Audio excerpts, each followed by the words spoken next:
un président boo xamante ne nii qui devait apporter de la rupture par rapport à une certaine façon de faire de la politique di continuer di defee noonu politique jusqu'à aujourd'hui. thèse bu si ils l'ont carrément écarté Sëñ Saliou. non il ne peut pas l'écarter. nee na li may wax man xool dama ne stade bii. stade Léopold Sédar Senghor. maa fa ñëw j'ai trouvé plus de 100 bus ñu garé. 100 bus. maa la wax loolu li ma xëy dama ne. xool après je te montre li ma man maa ko filmé. 100 bus fekk naa ko foofu. j'ai demandé aux gosses qui sont là-bas fan lañ jëm. parce que je les ai vus de loin ñu ne ma ñëw Fouta lañ jëm. man maa ñëw par curiosité journalistique maa ñëw ba foofu ma laaj leen. ils m'ont dit les sommes ak ñan ñoo leen convoyé.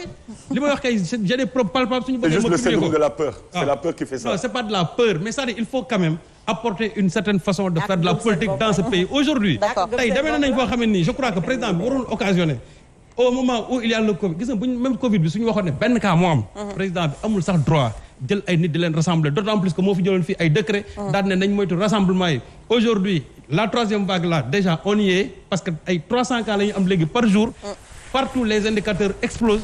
le président maintenant il sort pour dire aux gens quand même d'éviter les rassemblements après avoir fait sa tournée te moom mu xamoon loolu. donc ñi nga xam ne ils sont sur le terrain. quelles que soient les conséquences qui vont en suivre il faut ñi ko bëgg nañ toog sur le terrain parce que le président a ouvert la voie. Voilà. Alors Omar Faye déjà yow sa appréciation également par rapport à ça. La responsabilité elle est partagée. li Serigne Saliou di bañ. mais ça a commencé par le président. mais c'est une responsabilité partagée. parce que c'est lui en premier lieu.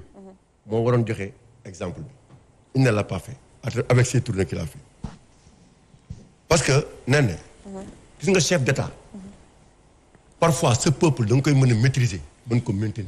D'accord. c'est pas parce que yenn saa yi askan wi dinañ bëgg dara nga xam ni kii ça peut être une décision boobu boo ko jëlee. la muy créer ci conséquence moo ëpp nga ne da nga koy jël parce que bu ma ko jëlul askan wi dañuy del sama kaw. il faut accepter parfois que askan bi del sa kaw. te ngay seet loo xamante ni suba mi nag dina créer ay conséquences négatives nga bàyyi la ñu décider et c'est là la ñuy xamee chef d'État mooy nga mën a jël une décision au moment où ñëpp ne non président nga ne wëy parce que lii bu ñu ko defee lii lay jur te man li ma gis Sénégal ci chef d'État ni mu koy defee ci en termes d'inauguration mais man je ne l'ai vu dans aucun pays man je vois un chef d'État qui se déplace avec le ministre concerné inaugurer dara dem ñibbisiwaat et les services techniques ñoom ñëpp ñu dem ñu def mais fii ngay gis. objectif yi ñoo bokkul. ay ku ne. c'est ça ñi jël ay car ñi jël ay t-shirt ñi defar ay xartum ñii di xuloo fii ñii di këti transporter ay nit uniquement parce que le président de la République doit se déplacer pour aller quelque part. te yooyu bokkoon na ci promesse yoo xamante ni ne le président waxoon na ko plus jamais maintenant ces genres de pratiques donc su ces genres de pratiques boo ko waxee aussi na nga ko def mais boo ko deful. ñi ngi dañ ñaan non véritablement ñii li ñu waxoon defuñu ko fi. maintenant ñii nga xamante ne gëm sa bopp ñu ngi koy def. c'est normal ñu def ko. ah non ils sont en politique. ki nga waroon invité la wax. du ma ñëw. lu tax mu ne loolu mu ne day wut alter ego. loolu la wax. waaw mais Bougane aussi day def Macky Sall comme alter ego. dafa gëmul boppam rek. man sama alter ego mooy Macky Sall damay bàyyi ba fu mu dem fenn ma fekk ko fa. bu defee dara mën na nii baaxul parce que ça fait partie aussi de sa communication. ça renforce moom son leadership.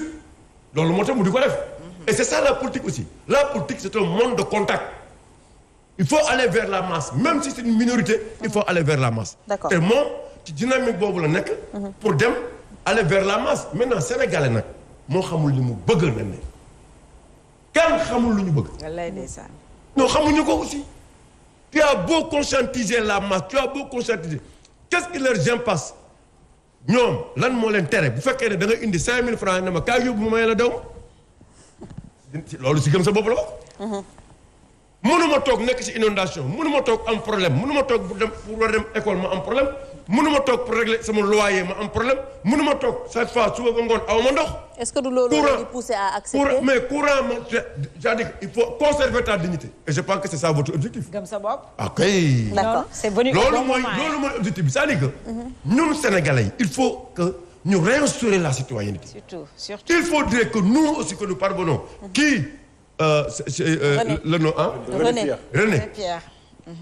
yéen ñi jóge Europe vous devez servir à quelque chose yow xam nga ne amul benn citoyen anglais bu soxla dara ci réew am ci problème ak nu mu mënti doon nag wala ngay courir derrière wala il faut ma jël sa carte parti boobu wala il faut nga ànd ak président amul tu es citoyen c'est ça la priorité la primauté d'être citoyen c'est-à-dire que loolu mooy li nga xamante ni moom la ñu gëm te loolu dañ ko war a instaurer dans notre pays d'accord Omar. il faudrait que loolu nit ñi mu ñëwaat nga xam ne citoyen la man en tant que citoyen dama soxla emplacement je suis marchand ambulant je n'ai rien je n'ai que ça pour survivre je n'ai que là ça pour am lu ma yóbbul sama njaboot am lu ma dimbali seen waa kër am lu ma dimbali keneen mais naa ko encadré d'accord tegal ko dans des conditions mais il faut tey nga toog nga ne monsieur le maire oui monsieur le maire pour que maire bi ci boppam xam ne yow da nga ànd ak moom mu door la bàyyi dans cet environnement alors que loolu c'est une priorité yoolu devoir la yoon la droit la à ce que ñu jox la ko. il faut un changement de paradigme. mais d'accord. bien sûr. alors dañuy dem juste jëli luuma xar yi ànd ci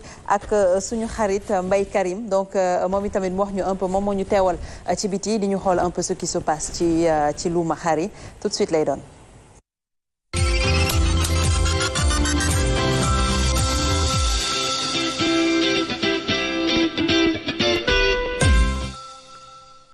jërëjëf merci beaucoup Néné Aïcha ñu ngi lay kontaane bu baax di bëggee di la jox sa wàccuwaay di bëggee nag képp koo xam ni yaa nga ci plateau bu yaaññi boobile seen émission bu mag bi la ñëw na nga xam ni aussi ku ne xam na ko luuma xar yi nag tey dañoo doxantu ba 2 voies Liberté 6 ku ne xam na ni xar tabaski da caa am solo ba tax na aussi duñ ci bàyyi xànc ak moromam seen TV jël ci pàcc bu am solo daal di koy jagleel ñi nga xam ñoom ñooy jaay xar yar ko ba noppi di ko jaay tey nag ma seet si Aliou Lawbe ana Aliou Lawbe tubaarkàlla Aliou Lawbe maa ngi lay nuyu. waaye maa ngi lay sant ziar bu baax a baax. mais jàmbaar ci loone waaye sant rek ak wér. baa yaa ngi ci jàmm. maa ngi si jàmm bu baax a baax. naka xar yi. xar yaa ngi nii rek di taxale rek waaw. waaw nee na Aïcha bi baax na ci yow de Babacar nee na Aïcha bi baax na ci moom de tubaarkàlla acca Babacar. Aliou naka xar yi ba léegi tubaarkàlla. waaw xar yi ñoo ngi fi de moom wax dëgg yàlla ñoo ngi xont ak doole mais gisaguñu client de. waaw yaa ma gën a. depuis kañ ngeen campé fii. man tàmbale naa ba depuis barki démb quoi. waaw. ok bii ñaata lay jar moom bii nga yor nii. maa ngi bëgg 550. 550 000 la. 550 000. waaw. Babacar sa loxo dis na de. xoolal xar ba ma lay woon. Babacar saa loxo bi dis na de Aliou. kii gaynde la de. léegi bii nag. bii maa ngi si bëgg 450. 450. waaw. ok kon daal fii bu ma déggee amul xaru 150 wala 100. non aw ma xaru 100 aw ma xaru 150 wax dëgg yàlla. waaw dëgg rek la yàlla bëgg quoi. mu doxantu ci bii tabarkal nee na Aïcha gis nga ñu ngi fii nga xam ni mooy 2 voies Liberté 6 ci rubrique bi nga xam ni moom la ñu jagleel lépp jëm ci wàllu xar ak yarkatu xar yi bii nag bii da tabarkal la moom. bii moom macha allah bii moom maa ngi si bëgg téeméer moom wax dëgg yàlla. 500 000. Babacar tubaarkàlla gis ngeen mi ngi noonu donc gis nga ñu ngi fii ci Aliou Lawbe ci 2 voies Liberté 6 mais Aliou gis nañ tey ngeen campé fii gis ñu bâche est-ce que du sonal xar yi. waaw ñun loolu sonal na xarit carrément wax dëgg yàlla ñu indi si xar yi toll nii ñu yar leen boobu ba léegi depuis daaw ba ren ñu yar leen suñu kër ñu tegoon leen si kër gu sedd guy mais ñu ñëw fii mooy loolu mënuñoo am nan sax am naa base sama base ngee ma teg. wala moo tax sampoo ko. mais lu tax sampuñu ko. ndax waa kii nu ma tudd waa maire bi ak waa kii nu ma tudd commissaire yaa Grand Yoff moo ne def ñu fee bëgg a jëlee te ñun. loolu da leen a bëgg a jëlee 2 voies Liberté 6 fii. dañu fee bëgg a jëlee te Tabaski des na 12 jours xaw ma 11 jours. dañ leen a wax loolu wala dañ fay ñëw ne leen da ngeen fiy jóg. wax dañ fiy jóge mais dañuy ñaan yàlla ñu bàyyi ñu fi. ku ne xam na ne déwén fii duñ fi jaayee xar. comprendre nan mais ñoom ñoo ñu war a mën a comprendre duñ jëlee suñu xar fu sori maa ngi dëkk fii ba Géejawaay. Géejawaay nga jóge. Géejawaay laa jóge fii laay jaay chaque année 12 ans ba may jaay xar 12 ans boobu xale bu ndaw laa ba léegi nii wax dëgg yàlla. mais ci wàllu ndox ndax aussi am nga ndox mi. wax dëgg yàlla dama koy jënd ndox sax ñëwul. courant tamit ñëwul mooy loolu. waaw. métti na Babacar gis nga fi nga xam ne mooy 2 voies Liberté 6 ñu ngi jànkonteel ak ay jafe-jafe li moo tax Sen TV bàyyi ci xànc ak moromam dañuy faaw rek mu ñëw gisee ak jaaykatu jur yi xool seen i nekkin. waaye aussi ñu gis loo xam lu am solo la muy wàllu ngooñ mi seen dund xar yi ak repas yi ana Aliou fan la koy jëlee. ngooñ bi dama koy jënd dafa seer de ngooñ bi moo ngi koy jëndee 4500 saaku ngooñ saaku kooraay Mali 12500. kii mélange bi ma koy jëndee 8500 xam nga ni métti na chaque jour xar yi lekk saaku kooraay Mali ak saaku kii lu mu doon kooraay Mali chaque jour dinaa fere 21000. chaque jour 21000 ngay fere. te jaayu ko ma waaw. waaw Babacar waaw nee na bii moo ko juddlu bii ñaata at la am. bii am na 1 an 8 mois. 1 an 8 mois. waaw bii moom njëg la ñaata la. bii maa ngi bëgg 600 rek. 600000. waaw kii Tchadien la quoi. tchadien la. yeah. am na solo donc Babacar mi ngi noonu kon nañu bàyyi xel bu baax a baax ñi nga xam ni ñoom la ñuy ñoo leen nar a jëlee fii xam ne ay jeunes lañu yoo xam ni yu dynamique la nee na Aïcha gis nga ñi nga xam ne ñu nekk 2 voies Liberté 6 ñi leen fi waaj a jëlee kon loolu doon na loo xam ni lu ñu war a biral suñu ay kaddu la jëm ci kilifa yi ay jeunes lañ bëgg nañu liggéey investir nañ seen xaalis na leen bàyyi rikk waay fukki fan ak benn bariwul tubaarkàlla bu ko defee ñu daal di eggale tabaski bi investir nañ ba noppi kon Aliou kontaan nañ. waaw kontaan naa trop mais tamit daa am lu may ñaan. maire dañ koy ñaan rek te yàlla tax mu muñoon ni 11 jours yàggul léegi bu déwénee su ne ñëpp foire xam nga client yëpp dinañ xam ne xar yëpp a nga foire mais fu mu toll nii soo ñu waxee foire nii ñu dem foire te gisuñu client suñu xarit lamb xam ne du yoon mais dañ koy ñaan mu may ñu rek 11 jours yàggul bu déwénee ñun ñëpp ñu programmé foire loolu moom ànd naa ci wax dëgg yàlla waaw.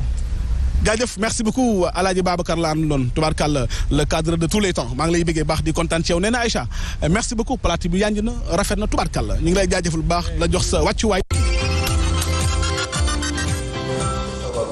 mu ngi noonu Mbaye Karim ñu ngi lay jaajëfal bu baax a baax man xar bi nga ma tànnal rek man moo ma neex waaye voilà mu ngi noonu après dinaa la wax lan moo ci am di la jaajëfal bu baax parce que yow tamit yaa ñu teewal foofu mais li attiré suñu attention peut-être mooy ki doon wax léegi ne que dañ leen di waaj a déplacé te ñoom vraiment bëggoon nañ ñu may leen ba korité bi ba tabaski bi passé ñuy soog a xool peut-être yeneen endroit yu ñu leen yóbbu alors lii yëpp est-ce que warul woon bokk ci communication ñu teel leen wax fan lañ leen di yóbbu fan su ngeen ñëwee xar yi fii ngeen koy am ne mais ñu xaar ba ñoom ñu dem ba occuper foofu seen place ñu bëgg leen fa jëlee madame Aw.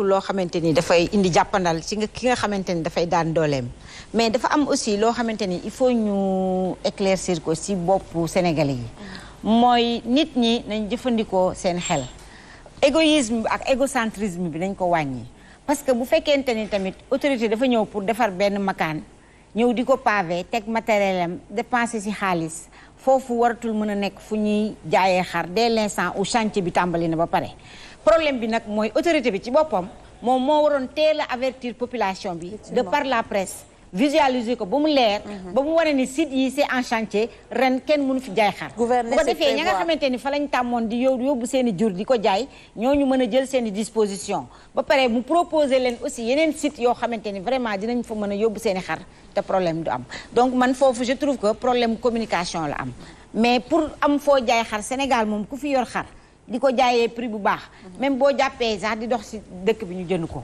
kon man je trouve que foofu nekkul un problème boo xamante ni débat ba foofu la nekk xam nga débat xar yi fan la nekk débat xar yi mooy nañu fexe ba ñu am autosuffisance ci xar comme ni ñuy amee autosuffisance alimentaire ci soble bi am ko ci chupame bi am ko ci légumes yi nga xamante ni ña nga fee ca Lompul ak Mboro di yàqu na ko président defee woon tournée ba war leen ko ngeen teg seen bët loolu le Sénégal war a def ba nga xamante ni bu tabaski jotee xar yi dafay doy population bi mën a nu mu tëddee approvisionné ci xar quantité bu doy te duñu am problème ñu arrêté aussi di exagérer sur les prix sénégalais mooy nit koo xamante ni lépp lu ñëpp soxla da koy yëkkati yóbbu ko benn prix boo xamante ni exagéré ba kenn mënu si jot nee na Aïcha xoolal xaal yi ñuy jaay fii si mbedd bi léegi xaal bi gën a yomb ay 2000 francs xaal bu ñor bu baax mënoo ko am moins de 2000 francs te bu njëkk sénégalais daaw ñu lekk sa xaal xale yi boo leen mësaan dagal xaar dañuy bañ ni lii ñamu xar la kañ lañ fi commencé lekk xaal pour le Fouta yi ñëw indi ko di ko jaayee jële Guinée di ko jaayee ay